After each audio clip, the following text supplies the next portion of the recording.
my computer exchange stuff is there. It's piling up. There we go. Looks a bit nicer now. Alright, seeing my house, bidding you guys welcome. Let's get this a bit closer in. There we go. Little bit. Oh. Can't zoom in this mode, that's okay. I've had like 7 Reese's Pieces peanut butter cups, because it is my cheat day, and I like to cheat on my cheat day.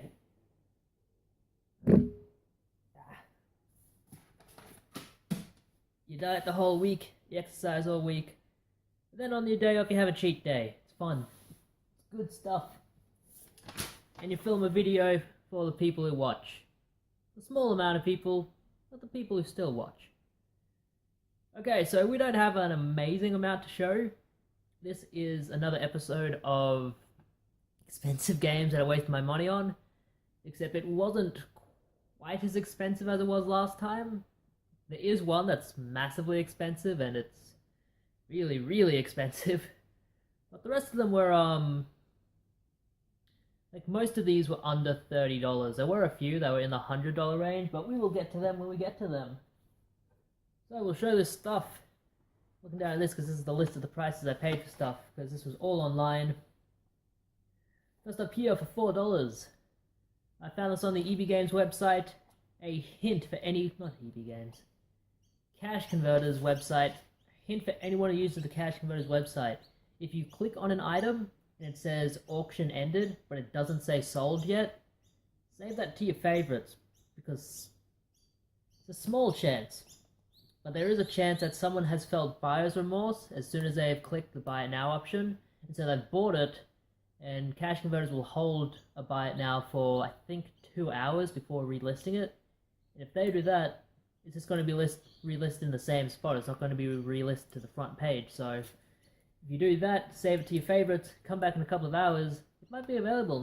That is what I did with this. It is how I got Dissidia Final Fantasy on the PlayStation Portable for only $8 shipped.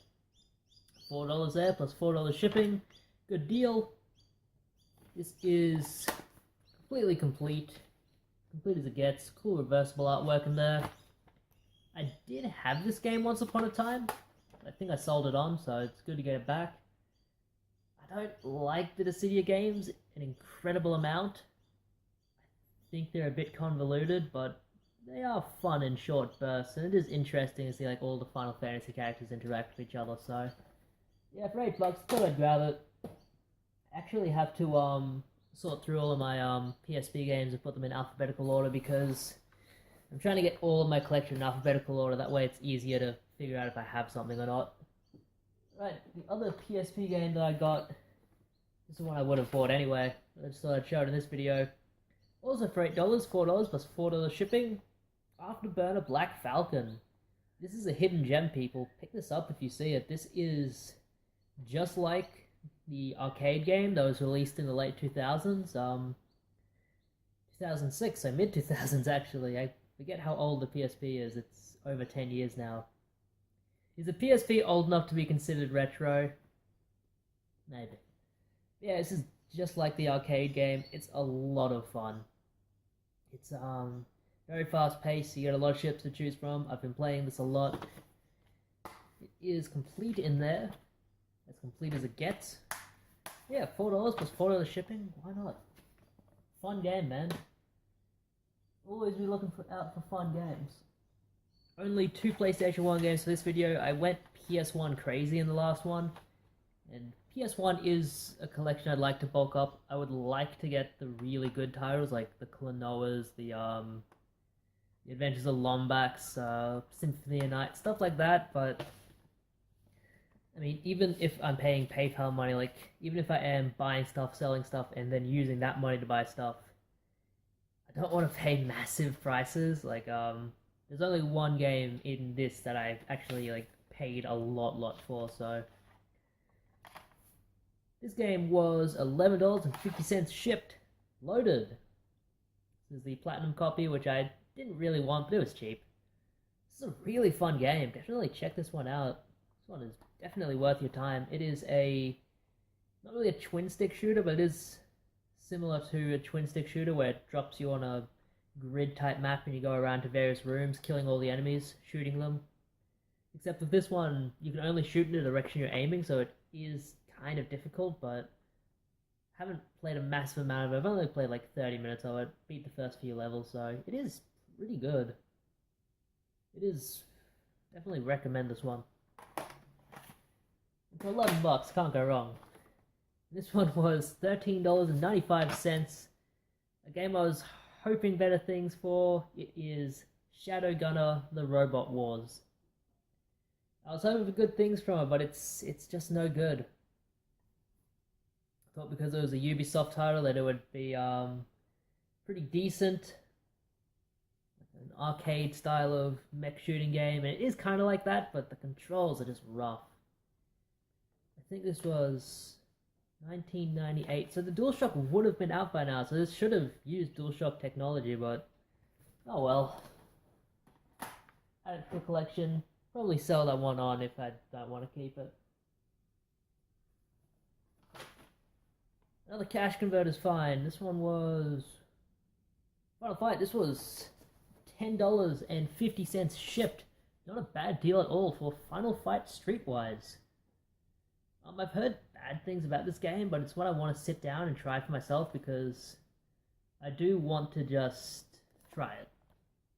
I hear it's really gritty and really just kind of boring.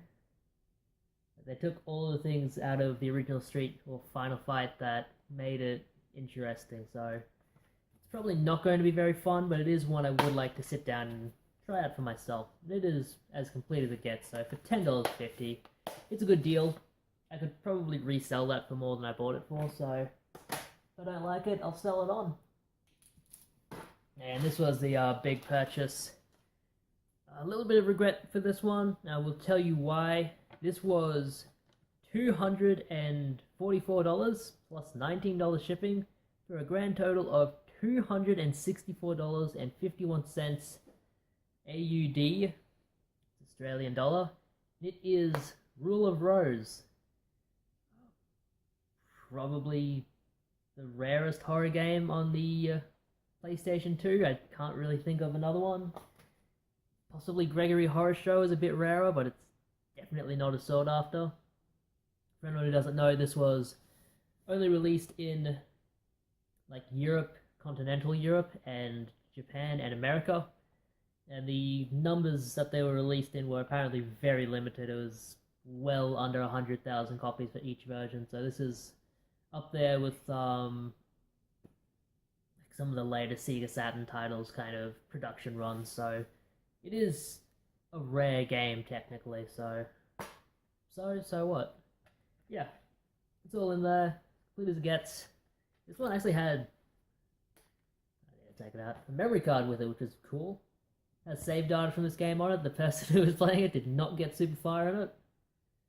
And where I feel a bit of buyer's remorse from this one, the seller did mention it, I just did not see it.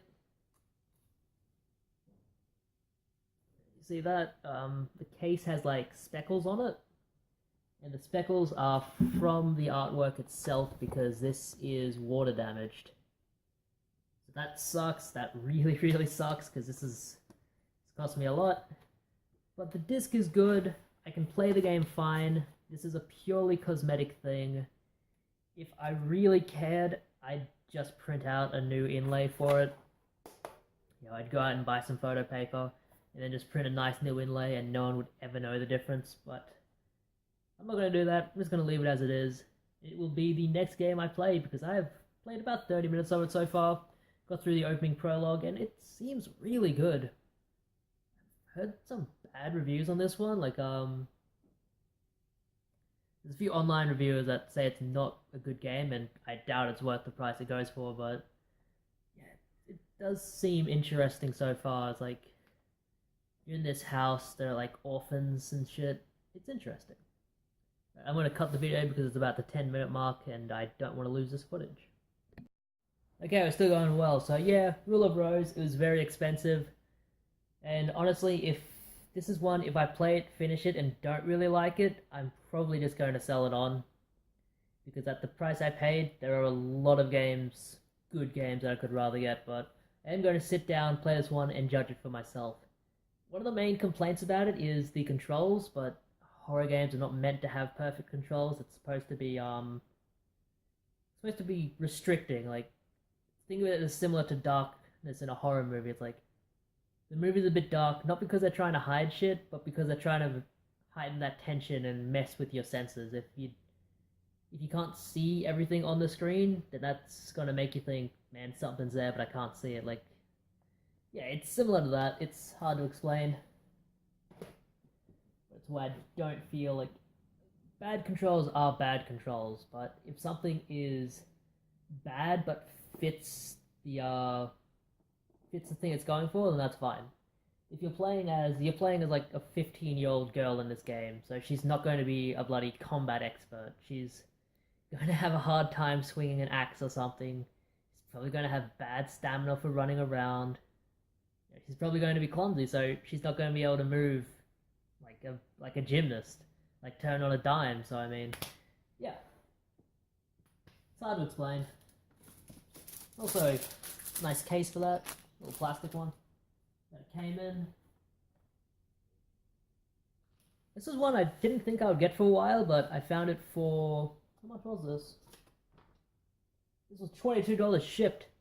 This is one of the harder to find PlayStation 3 games I wanted to get. A 505 Game Street title. It is Battle Fantasia. Now, when I bought this, I thought it was a completely different game than what it actually is.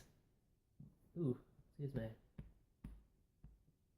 Pieces are getting me in the pieces, alright. What the hell does that mean? An all-new fighting game from the creators of the Guilty Gear series. Yeah, I didn't think this was a fighting game. I thought this was like Dragon's Crown, where you walk to the right and beat up enemies, but nope, it's not like that. Dragon's Crown is on the PS4, and that is awesome, by the way. There are so many cool PS4 games out now. It's like every amazing game on the PlayStation 3 is on the PS4 now, so it's like, man, get a PS4 if you don't have it, folks. There's some good stuff on there. Yeah, Battle Fantasia, it's a fighting game. It's very simple. It's not massively difficult to pick up and play, which is good for me because I don't like to dedicate massive amounts of time to fighting games, unless it's WWF No Mercy. But yeah, harder to find one as well, so I thought I'll grab it. One of those ones that's probably going to shoot up in price when more people start collecting for the PS3. Though because a lot of stuff is coming out on the PS4, I think collecting for the PS3 is going to be cheap for a while. Similar to how the GameCube was before recently. Remember back when the Wii was releasing all of these GameCube games, it was like, oh well, why do we have to have the GameCube titles? They're not expensive now. Like Metroid Prime and stuff, that still isn't worth anything on the GameCube, because you can get them all on the Wii. Speaking of the Wii, one title for it, one that I remember being worth a lot of money, but just isn't anymore. So, when I bought this for $20 shipped. Yeah? I'm pretty sure this was $20 shipped. It's not written there, but I'm pretty sure it was. Really? Yeah, $20 shipped. This was listed at $40, and I offered the guy $30 and he accepted, and I had a $10 eBay voucher to use, so I basically got it for half of the price of the guy was asking, and he still got his $30. eBay fronted the other $10, which was good of them. But it is A Shadow's Tale. I don't remember what this is called in the US, but it is a different name. It does look like a really cool game, similar to a Limbo, where you're this shadow person kind of running around. Except with this one, there's a 3D perspective, so you can manipulate light and complete puzzles by doing that. It looks very interesting. I have no idea what it's about, but storyline-wise, but it does look like a really fun game. No manual, which is unfortunate, but whatever. As long as I can play it. Yeah, Shadow's Tale, it just fell in price. It's probably one that's going to pick back up, but it is a good game that I wanted to play. We'll show this Xbox title just for fun. This I didn't know existed, and I looked up gameplay on and said, I don't care what the price is, I'm buying it. So I bought a copy for $14.21 shipped. An original Xbox. It is Cursed, the Eye of Isis. This is a horror game. It's set in Egypt. It's like Resident Evil, but in Egypt. That's all I needed to know to buy it. Yeah, this will be one of the next ones I play, probably after Rule of Rose. As complete as it gets. This was a really nice, clean copy, I'm pretty sure. Yeah, doesn't look like it was ever played. Just looks like a really fun game, you know. I like horror games that don't take themselves super seriously, and this one does look very silly. So that'll be fun to sit down and play. And the last three are GameCube games. I ordered all of these off of the Computer Exchange website, and this was a case where I was kind of a miss. All of these were ordered with Computer Exchange, you know, trading credits, so it's not like I paid much or anything out of pocket, you know, stuff like this, you know, games that I get for $1 or $2 a piece, and they give me, you know, 5 or 6 for it. Like, I trade something in, you know, sometimes I'll trade something in that I paid $2 for, and they'll give me 16 to 20 bucks, and I'll be like, okay, so now I can get this $50 game for like $5 to $10 out of pocket. So it's like, if you're looking for number values on this for like actual prices I paid, I just can't tell you because I don't know. But they are 3 really good games, and I am glad that I used trading credit for them, because if I had paid cash for these and got them in the condition I got them in, probably wouldn't be super happy. This one is probably the best one. It is The Legend of Zelda Twilight Princess. I actually had to order 2 copies of this. Came out to like $200 because it was $100 a copy. But they were paid for with credit. One didn't come with a manual, so I just bought another one so I could get the manual. I don't usually care about manuals, but it's like, the GameCube is a purely collecting thing for me. I play them as well, but it's a collecting thing. It's not like PS2 where it's like I can buy like a random PS2 game for a couple of bucks and be okay with it not having the manual. I'm not like Carter's Retro Reviews where it's like the thing has to be 100% perfect for the cheap price I pay. But if I do pay a lot, I do expect a good product. So yeah, that one's as complete as it gets. And the disc on this one was good, I think. I sold the other copy I had that didn't have the manual for $70 cash. Some guy came and picked it up. And he was happy with the copy, and good luck to the guy. He said he had it on the Wii, but he didn't want to use the Wii controller, and I don't blame him at all. This game plays so much better with a GameCube controller, but yeah, The Legend of Zelda Twilight Princess on the GameCube. $100 shipped to my door. Not bad. Yeah. Good game. I think I have like 3 versions of this now. GameCube, Wii, and Wii U. I'll sit down and play them one day. I'm like 4 hours into the Wii version and I just stopped for some reason. Another Zelda game. This one was $140 and I'm not happy about this one, but I'm just gonna keep it. The Legend of Zelda 4 Swords Adventures. Not for individual sales, so this one would have been bundled with something. Sorry to flip you guys off, I did not mean to. I meant to go like that, but yeah. I just went to open it from that side. See it there. And this copy was complete, and when I opened it, I thought, yeah, this is a nice, good condition copy, but then when I looked at the disc, it was like, see if I can get it. Hold on. Aim it at the light. Yeah. You can see it against the light. A lot of scratches on that disc. And that sucks. I'll probably return it. Yeah, just looking at it, I'm returning that. I have the receipt here. I'll keep the receipt with it, and I am returning that copy because that's just, I'm not paying $140 for that, not even with trading credit. It sucks because it's supposed to be a really good game. And the last game here, this one, I will be honest and upfront, They sent me a Platinum Hits copy, and I printed out my own artwork for it. It is Luigi's Mansion. Another game that I just really wanted to sit down and try out, because I've not played Luigi's Mansion ever. I've never owned a copy of it. And if anybody wants just this, the artwork, just let me know, I'll send it to you. For free, this will cost me like $1 to send, I don't care. So if anybody wants that Luigi's Mansion artwork, yeah, just let me know, send it your way. Maybe you guys have a loose disc copy and you can get your way towards completing of that. But yeah, I printed out a custom artwork for this one, and it looks good. I need to get like actual photo paper for these, instead of just A4 like regular paper, but it's still fine. And this was a good copy.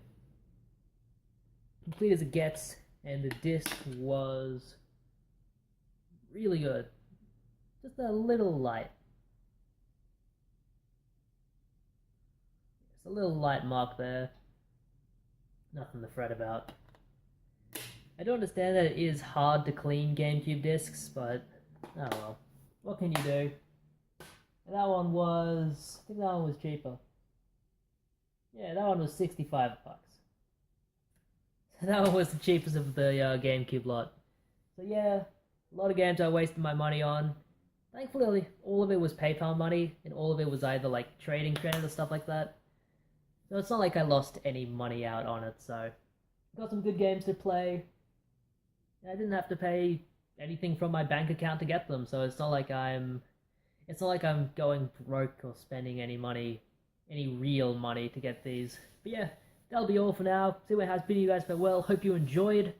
Let me know what you think of any of those games. Do you like them? Do you hate them? Just let me know.